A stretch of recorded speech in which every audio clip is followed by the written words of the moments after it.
alguien que todavía esté con algunas ideas en el aire. No quiero que se queden con dudas.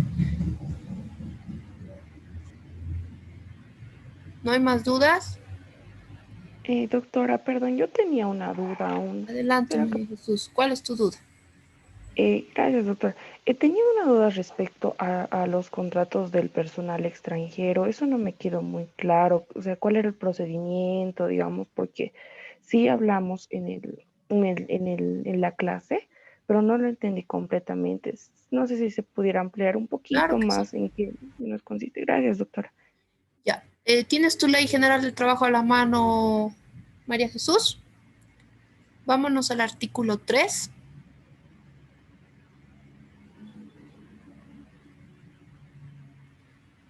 Mientras se conectan tus demás compañeros, ¿lo puedes buscar el artículo 3 de la Ley General del Trabajo?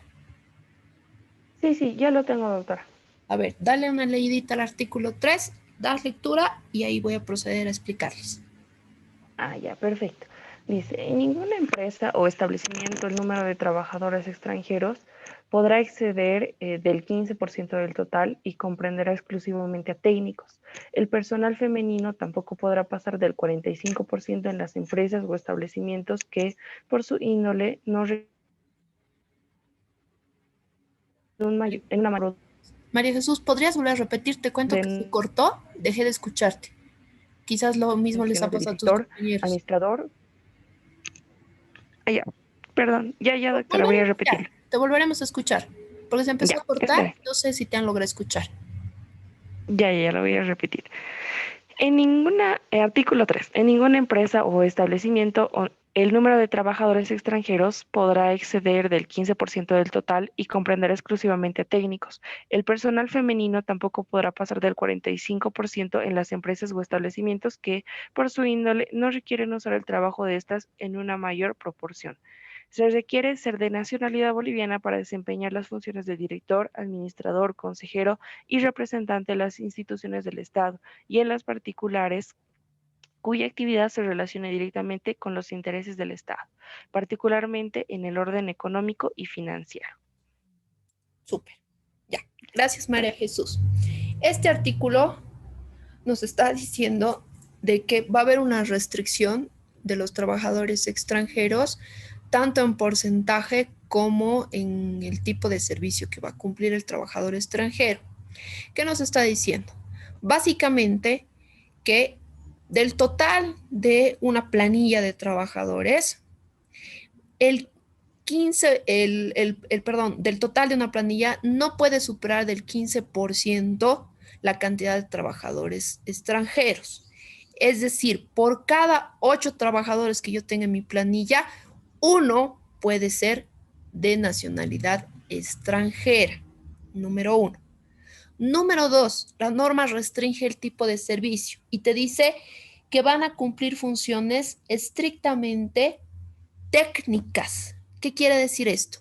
Que yo voy a poder contratar personal extranjero única y estrictamente cuando sus capacidades técnicas sean tan necesarias que a mí me implique una necesidad de acudir a mano de obra extranjera en vez de acudir a mano de obra nacional. Es decir, su función es tan técnica, que yo voy a preferir acudir al personal extranjero por ese tecnicismo, ¿ya? Entonces, sobre estas restricciones, ya existe jurisprudencia y reglamentación que ha establecido que la fuente de esto está relacionado a dar preferencia a mano de obra nacional. Por eso es que se ha establecido un porcentaje. Entonces, de esos mis 8 trabajadores que yo tengo, 8 pueden ser nacionales y uno extranjero. Si yo tengo 4 trabajadores y puedo contratar a uno extranjero, no, porque no estaría dentro del porcentaje, ¿no? Entonces, manejen ese cálculo. De cada 8 bolivianos, uno puede ser extranjero y ese unito que puede ser extranjero tiene que tener un cargo técnico. Eso es en cuanto a cómo va a estar compuesto el porcentaje y el cargo que puede asumir el personal extranjero. ¿Ya? Ahora, si yo tengo 80 trabajadores bolivianos, de esos 80 tendré que sacar el 15%. A ver, saquen el 15%. Digamos que en mi planilla tengo 80 trabajadores bolivianos. Ahora, ¿qué vamos a sacar? 80 Licenciada, por 15%. doctora, Podría contratar serían 12 12 trabajadores. extranjeros. Si tengo 80 nacionales, Daniel, ibas a responder, perdón, te he cortado.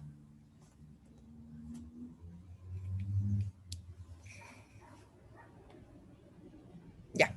Entonces, si yo tengo 80 nacionales en mi planilla de trabajadores de sueldos y salarios, de esos 80, de acuerdo al porcentaje, pueden ser dos extranjeros, pero lógicamente esos dos extranjeros sí o sí tienen que tener eh, un cargo técnico. Es una restricción normativa. ¿Se aplica en la realidad? Lastimosamente no. Lo que han hecho muchos empleadores con la finalidad de contratar personal extranjero es suscribir contratos civiles, ¿no? ¿Por qué? Porque la norma está restringiendo este aspecto de los trabajadores extranjeros con respecto al cargo y con respecto al tema del porcentaje, ¿no? Ahora, otro detalle que hay que comprender sobre ya la suscripción de contratos. En el caso de los extranjeros sí o sí tienen que tener contratos escritos. ¿Por qué? Porque se tiene que verificar el cargo que sea técnico, que se esté dentro del porcentaje, etcétera.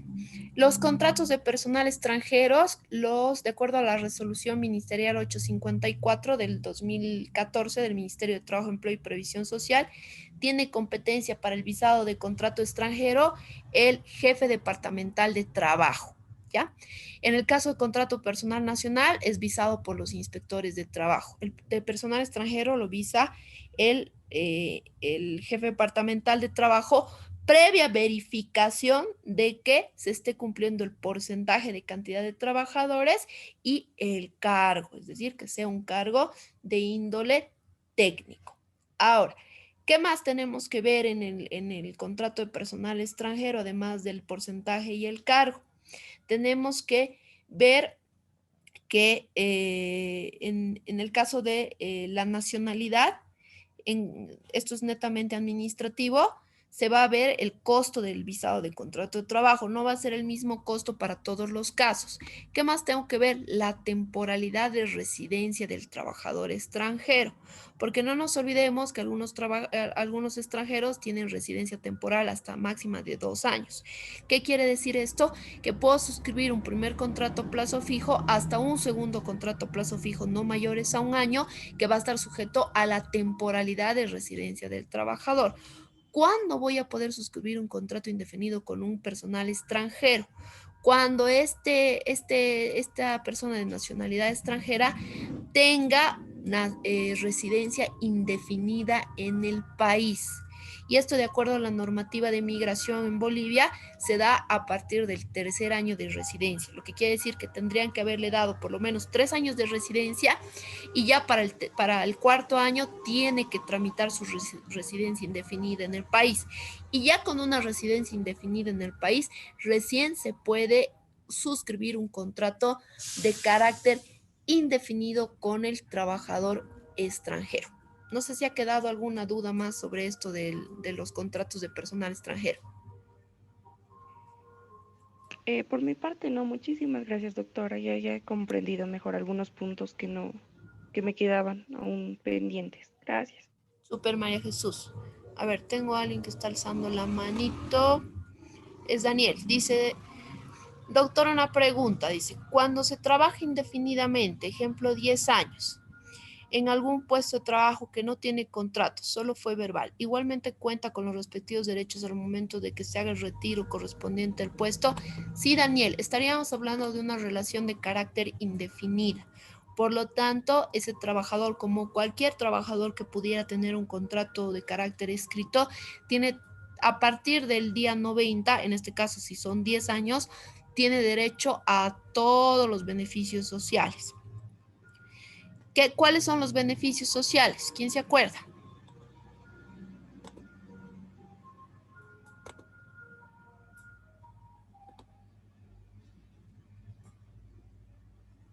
Doctora, ¿podría ser el finiquito, el quinquenio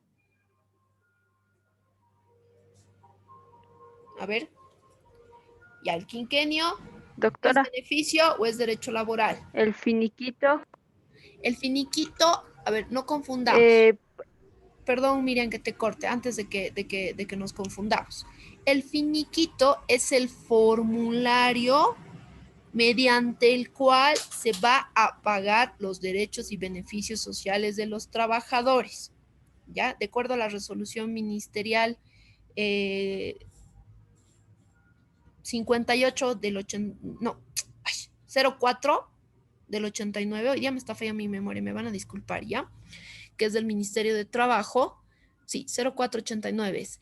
De acuerdo a esta resolución, el finiquito va a ser el único documento idóneo mediante el cual se va a plasmar el pago de beneficios sociales, ¿ya?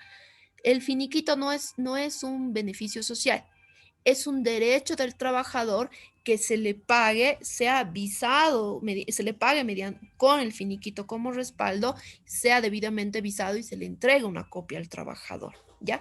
Pero no quiere decir que el finiquito es beneficio social. El quinquenio es derecho laboral, no es beneficio social, pero estaría plasmado, si es que no se le ha pagado el quinquenio durante la relación laboral, estaría plasmado en lo que es el formulario de finiquito como la indemnización, ya que cuando se da un despido de carácter por causales de despido legal, se sanciona, ¿no es cierto?, la indemnización. Ya habíamos visto que si se ha pagado el quinquenio en plazo, este se consolida, ¿no es cierto? Entonces ya no le pagaría por esos 5 años que ya he pagado como quinquenio, le estaría pagando el resto de los 5 años y estamos hablando de 10 años. Básicamente eso. Bien, Juan Daniel Quispe y luego Luis Vargas. Licenciada, muy buenos días. Quería participar sobre la parte de los beneficios sociales que Adelante. comentó. Pues le quería mencionar que existe la indemnización por el tiempo de servicios que una persona presta, ¿no? Ya sea una empresa comercial o industrial, como también está el desahucio, el aguinaldo de Navidad, que es muy correspondiente a la mayor parte de todos los empleadores, a sus empleados, ¿no? Como también está la vacación anual, que es muy representativa en cada empresa y es como un incentivo que tiene, ¿no?, el trabajador por parte de sus servicios. El bono de antigüedad, ¿no? El bono de antigüedad es muy importante ya que el trabajador se siente inspirado de que al momento de pasar un determinado tiempo en la empresa ya cuenta con un porcentaje mínimo de una mayor ganancia, ¿no? De poder sacar un mayor dinero. Como también están las primas anuales, ¿no? Como se mencionó, si es que se tiene ganancia en la empresa, ¿no? Eso sería, licenciado. Bien, Como gracias. también el plazo, licenciado, me estaba olvidando del pago de beneficios sociales, si es que no le pagan, ¿no ven? Dentro del plazo de 15 días, ya pues tiene el porcentaje del 30% adicional. Súper, súper bien, Juan Daniel.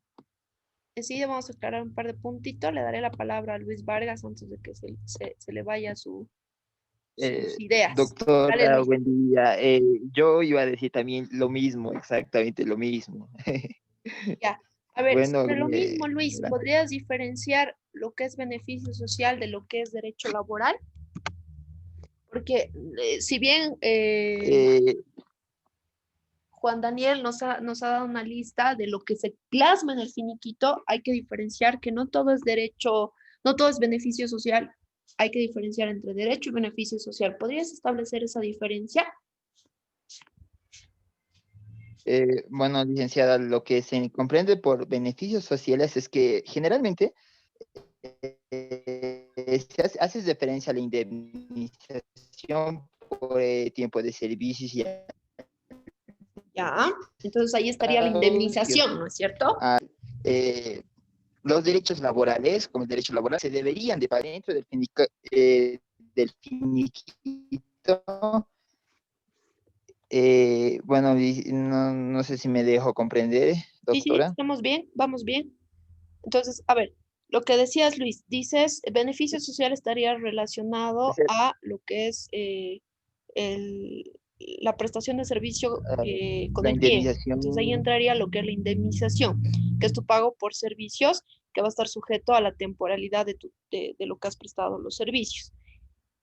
Ya, Sí. ahora me dices derecho laboral. El derecho laboral Y también va a estar plasmado en el finiquito, pero entre el derecho laboral, ¿qué tendríamos? A ver, Gracias, Luis, por tu participación. Vamos a O sea, aclarar estos puntos. el- ¿Querías decir algo más? Perdón. doctora, podría argumentar algo más que Claro, claro. bueno, en el derecho laboral llega al trabajador hasta esa fecha. O sea, lo que está en su derecho Ya, hasta la estamos fecha. bien. Ya.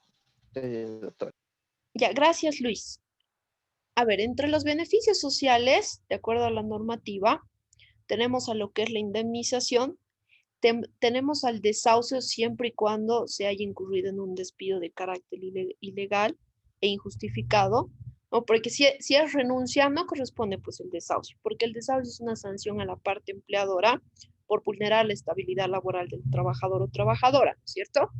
Entonces tenemos el desahucio. Como bien decía uno de sus, Juan Daniel, está el aguinaldo. Efectivamente, están las primas siempre y cuando la parte empleadora haya generado utilidades, ¿no es cierto? En este caso sería una empresa comercial.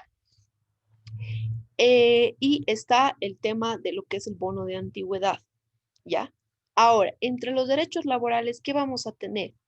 Salarios devengados. Tenemos pago de vacaciones, ¿no es cierto? Porque la vacación no es beneficio social, la vacación es derecho laboral. El salario, no en todos los casos queda un saldo devengado, ¿no es cierto? El salario no es beneficio social, es derecho laboral, ¿ya? Entonces, hay que diferenciar esos aspectos. Todos estos derechos y estos beneficios sociales, de igual manera, como bien decía su compañera, creo que era Giselle, no, hubo una antes de ella. No le he anotado, me hace recuerdo quién ha participado, ¿ya? Todos estos derechos están dentro de lo que es el finiquito, es decir, el pago de estos los vamos a plasmar en el finiquito. ¿Por qué? Porque de acuerdo a norma, el finiquito va a ser ese documento idóneo para respaldar el pago de mis derechos y beneficios sociales, ¿no? Como hemos llenado nosotros nuestro finiquito, ¿no es cierto? Hemos llenado los salarios, hemos llenado si había primas, hemos llenado si había sueldos devengados, si había bono de antigüedad, si había vacación. Todo eso va a ir plasmado en el finiquito. La multa del 30% no es beneficio social, es derecho laboral, que se va a dar como sanción a la parte empleadora por no proceder al pago de los beneficios sociales en el plazo establecido por ley, que va a ser los 15 días calendario computables desde el día de la conclusión de la relación laboral. Esto de acuerdo al Decreto Supremo 28699 en su artículo 9. ¿No? Nos dice, si no paga, señor empleador, en los 15 días que estableció la norma, que son calendario, ¿qué quiere decir calendario? Que se cuenta feriados, domingos, todos los días, ¿no? Entonces, si no pagas en ese plazo, se va a aplicar la multa del 30%, que esto puede ser actualizada en UFBs de acuerdo a lo que vaya transcurriendo el plazo, ¿no? Si tengo aguinaldo, el aguinaldo que no es pagado en plazo también tiene su multa, ¿no es cierto? Si hay doble aguinaldo y no se ha pagado ni el aguinaldo, ni el primer aguinaldo, ni el segundo aguinaldo, se va a aplicar la multa a ambos, ¿no es cierto? Si tengo bono de antigüedad, ¿desde cuántos años se va a computar? Desde el segundo año de la relación laboral, ¿no es cierto? A partir del año 2, recién tengo derecho a lo que es el pago del bono de antigüedad, de acuerdo a los porcentajes que están establecidos en la norma.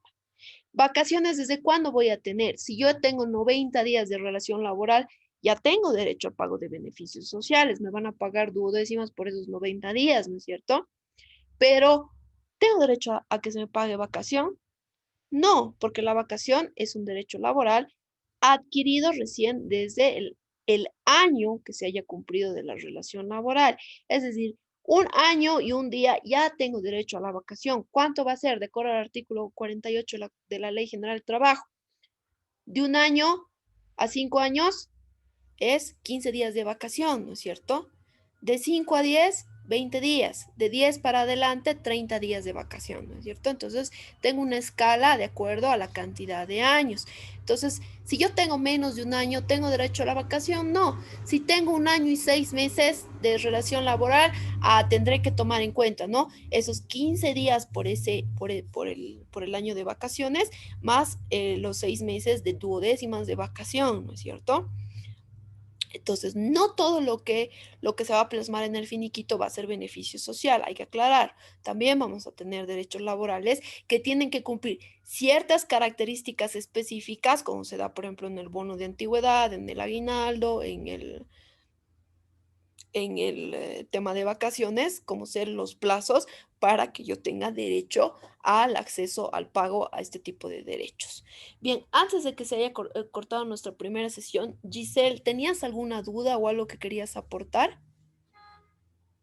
Giselle García, había alzado la manito y ya no nos alcanzó el tiempo para darle la palabra.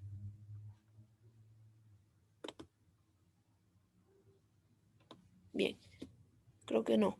Ya. ¿Alguien más que tenga alguna duda o algo más que quiera aportar?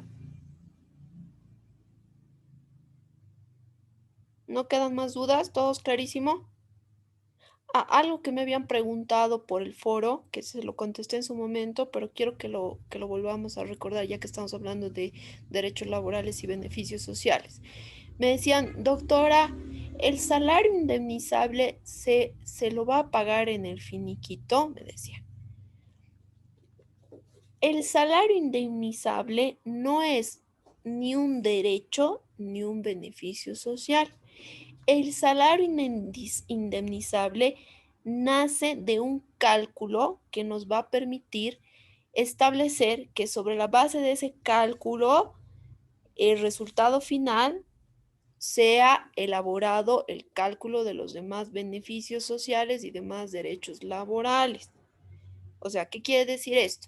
Que, ¿cómo se sacaba el salario indemnizable? A ver, ¿quién se acuerda?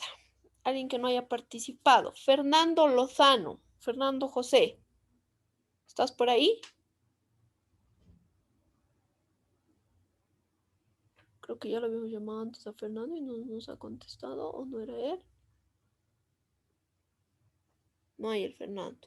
¿Quién me puede decir cómo se calcula el salario indemnizable?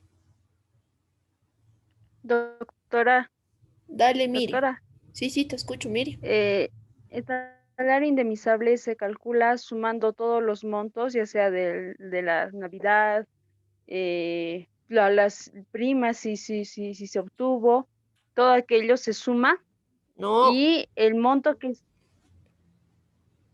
a ver, Miriam, te estás confundiendo. Salario indemnizable. ¿Cuál es el salario indemnizable? A ver, gracias, Miriam. Doctora, María Jesús. Doctora, doctora, Dale, ah, María Jesús. Si quieren participar, van a Doctora, levantar la manito ya para que no me confunda y los anote. Dale, María Jesús. gracias, doctora. El salario indemnizable se calcula de los últimos 3 totales salarios, de los salarios cancelados al trabajador, y se Bien, suman y se dividen entre 3. bien, Y el resultado, el monto va a ser considerado el salario indemnizable. bien. Entonces, el salario Bien. indemnizable nace del cálculo de los últimos 3 salarios que hayan sido cancelados a la parte trabajadora.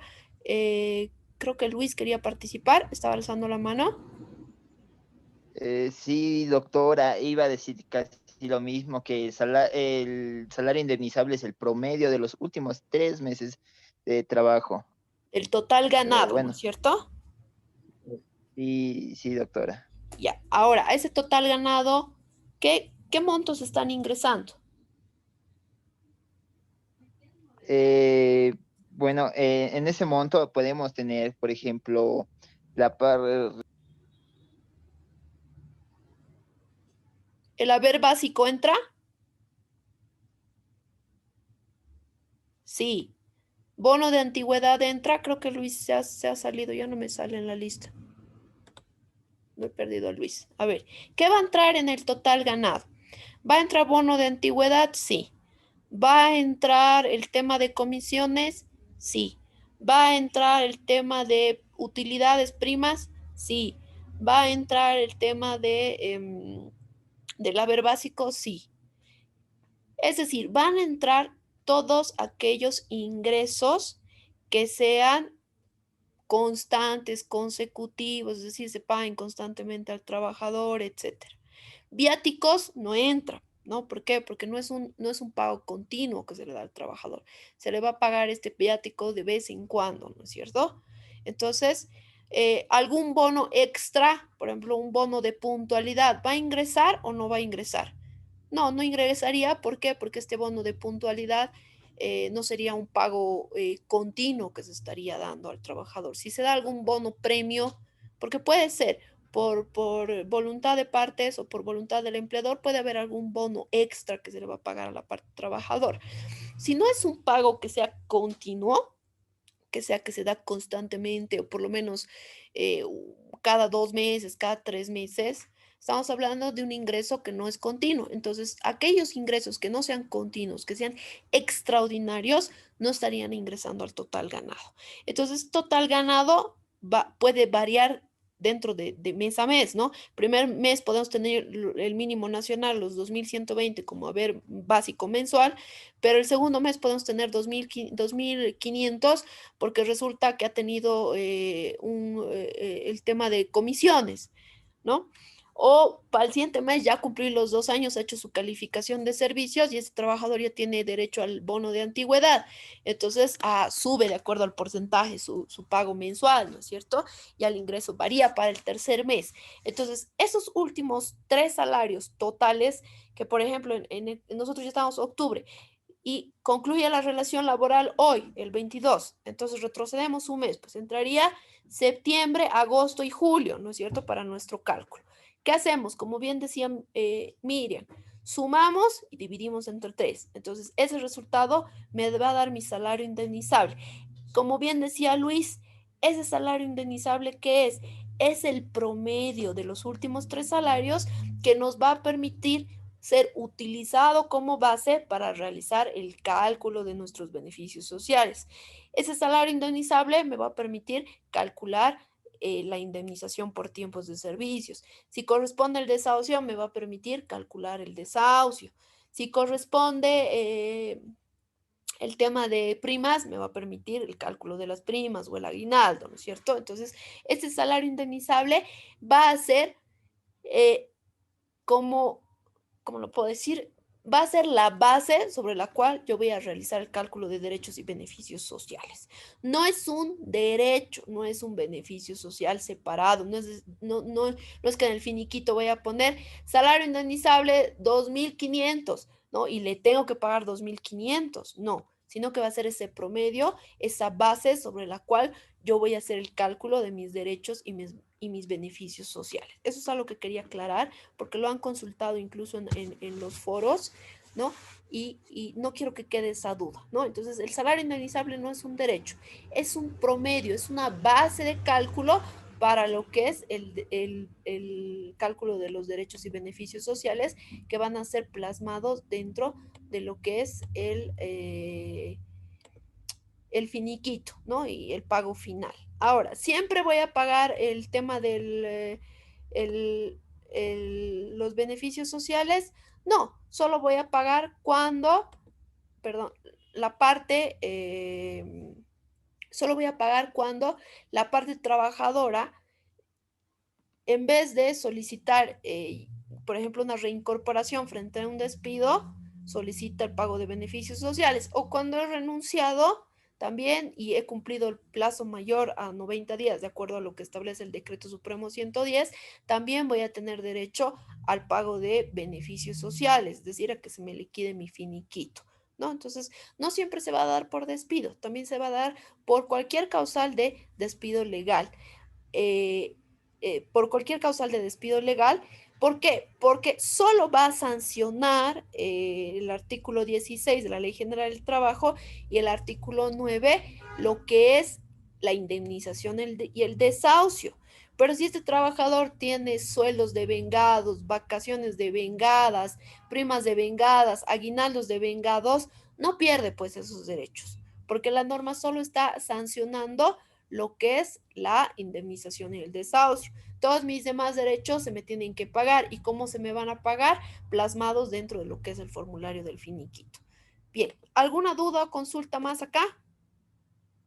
¿Ha quedado claro? Sí, doctora, ha quedado. Bien, ok. Entonces, si ya no hay más dudas, nunca me digan que no hay dudas, porque siempre pueden surgir dudas. Ya estamos a 9:22. entraremos por lo menos a dar lo que es la definición de lo que es beneficios sociales. De todas maneras, la seguridad social, perdón. De todas maneras, ya está el tema desarrollado en el material audiovisual y voy a esperar cualquier duda y consulta sobre este tema. Ya hemos ingresado, con lo que hemos visto, habríamos ya concluido todo lo que es derecho de trabajo y nos toca ingresar a ver derecho de la seguridad social. Dentro de lo que es la Constitución Política del Estado, a partir del artículo 35, perdón, al 45, se ha establecido todo lo que es en la sección segunda el régimen de derecho a la salud y a la seguridad social. ¿Qué quiere decir esto? Que ya la Constitución Política del Estado del 2009, que está vigente en la actualidad, nos ha establecido un propio régimen en materia de salud y derecho a la seguridad social, es decir, se ha constitucionalizado. Por lo tanto, el derecho a la salud y a la seguridad social sería un derecho y una garantía de índole constitucional. El artículo 35 de la Constitución Política del Estado ya establece que el Estado en todos sus niveles va a estar obligado, es decir, va a tener la competencia de proteger todo lo que es el derecho a la salud y que estaría inmerso dentro de lo que es la seguridad social. Es decir, va a garantizar a la población el acceso a lo que es el derecho y la seguridad social, ¿no? ¿Qué significa que existe un régimen constitucional en materia de seguridad social y de salud? Quiere decir que se estaría garantizando como un derecho primordial a lo que es la salud y la seguridad social y que todos tendrían derecho al acceso a la salud y a la seguridad social. Ya el artículo 45 de la Constitución Política del Estado nos empieza a hablar de lo que es esa seguridad social, que me voy a permitir dar lectura. No sé si lo están viendo en pantalla. Lo logran ver en pantalla, ¿verdad? Está en lo que les estoy compartiendo. Sí, doctora. Vamos a Sí, colocarlo. Ahí estamos. Ahí. Dice, parágrafo primero, artículo 45 de la Constitución Política del Estado. Todas las bolivianas y bolivianas tienen derecho a acceder a la seguridad social. ¿Qué quiere decir esto? Que toda Bolivia en su conjunto, independientemente de ser trabajador dependiente, va a tener derecho a la seguridad social. Es decir, si eres trabajador independiente, si tú tienes tu propio trabajo, también tienes derecho a la seguridad social. Por lo tanto, por ejemplo, en el ejercicio de la profesión libre, tú puedes seguir aportando a la seguridad social, puedes dar tus aportes voluntarios. Existen formularios que van a permitir el aporte a la seguridad social. Dice, la seguridad social se presta bajo los principios de universalidad, integralidad, equidad, solidaridad, unidad de gestión, economía, oportunidad, interculturalidad, eficacia, régimen de, me he saltado, su dirección y administración corresponde al Estado con control y participación social. Lo vamos a desarrollar cada uno de estos principios. Tercero, el régimen de la seguridad social cubre la atención por enfermedad, epidemias, enfermedades catastróficas, maternidad y paternidad, riesgos profesionales, laborales y riesgos por labores de campo, discapacidad, necesidades especiales, desempleo y pérdida de empleo, orfandad, invalidez, viudez, vejez, muerte, vivienda, asignaciones familiares y otras previsiones sociales. Estos son lo que son las contingencias y prestaciones, que lo vamos a ir desarrollando a lo largo de la materia. Cuarto, el Estado garantiza el derecho a la jubilación con carácter universal, solidario y equitativo. Lo que decía en el parágrafo primero está referido a la seguridad social a corto plazo. Lo que es el parágrafo cuarto está relacionado a la seguridad a largo plazo, lo que es jubilación, vejez y fallecimiento o muerte. Quinto, las mujeres tienen derecho a la maternidad segura con una visión práctica e intercultural, gozarán de especial asistencia y protección del Estado durante el embarazo, parto y los periodos pre y postnatal. Lo vamos a ver. ¿Cuáles son las prestaciones por maternidad? ¿Qué pasa en el periodo prenatal? ¿Qué pasa en el periodo postnatal? ¿Qué pasa en todo lo que es el periodo de natalidad? Lo que es el periodo de lactancia. Lo vamos a ingresar a ver.